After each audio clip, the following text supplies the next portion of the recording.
The ancient wisdom of the bottle cap. In the heart of Zimbabwe's ancient forest, where the mighty eagle soared and the cunning gray fox roamed, there lived an old man named Themba. His hair, silver as the moonlight, framed a face carved by years of sun and wisdom. His eyes, dark as the deepest wells, twinkled like stars on a clear night, always searching, always listening. Themba lived far from the influences of the industrial world, where time was measured not in hours and minutes, but in the slow rhythm of the earth's breathing. The rising sun dictated the beginning of his day, and the whispering wind carried messages from the past. He spent his days tending to the land, listening to the sighs of the trees, and learning from the creatures that called the forest home. But on this day, as he wandered along a narrow, winding path, his keen eyes spotted something unnatural, something that did not belong, a small glint of metal, half buried in the rich, ancient soil. Kneeling down, Themba brushed away the dirt and lifted the object into his palm. A bottle cap, rusty, worn, and forgotten, yet unmistakably foreign to this land. He turned it between his fingers, feeling its ridges, its weight, its unnatural smoothness against his weathered skin. At first he thought little of it, just another piece of trash, a remnant of a world that had long since drifted away from harmony. But as he held it, something in its smallness, its insignificance, spoke to him. The bottle cap, he realized, was more than just metal.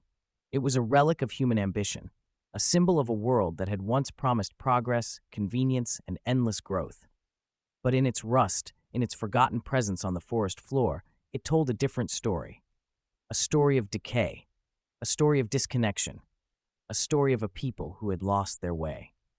As Themba sat contemplating this tiny artifact of modernity, the gray fox appeared, her sleek body weaving through the underbrush, her sharp eyes fixed on the object in his hands. She twitched her tail, her voice low and curious. "What is it that you see in this small thing, old man?"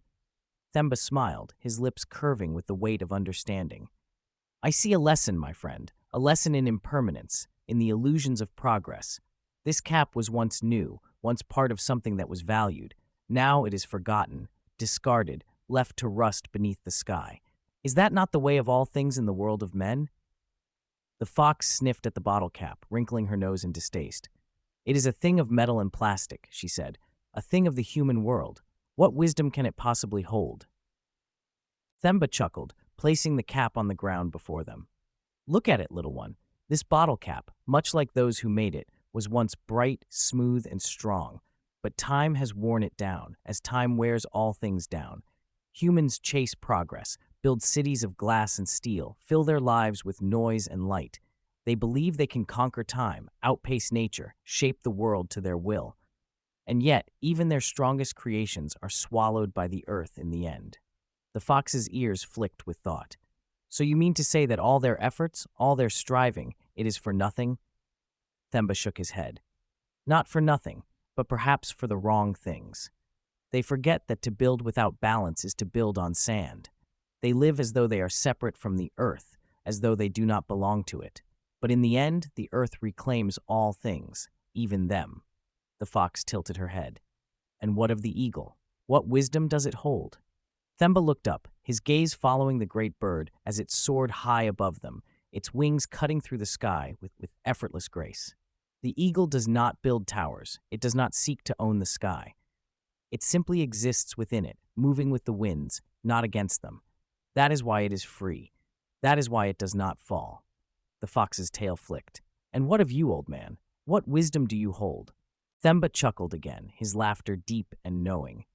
"I hold the wisdom of time, my friend, the wisdom of watching, of understanding that nothing is permanent, that all things return to the earth, no matter how powerful, no matter how strong, and that true peace comes not from conquering, but from belonging." The gray fox gazed at the bottle cap once more, then at the towering trees that surrounded them, their roots sinking deep into the soil, their branches stretching toward the sky. She understood.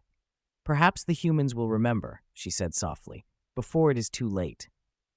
Themba sighed, his fingers brushing the rusted edges of the cap. "Perhaps, or perhaps the earth will simply continue without them."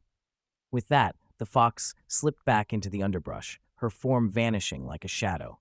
The old man sat for a moment longer, staring at the bottle cap, at the thing that did not belong, at the thing that once held promise, but was now nothing more than a forgotten remnant of a world that had forgotten itself. Then gently, he placed it back on the earth and walked away. The wind carried his footsteps into the trees, into the whispers of the ancient forest, where the wisdom of the ages waited for those who still knew how to listen.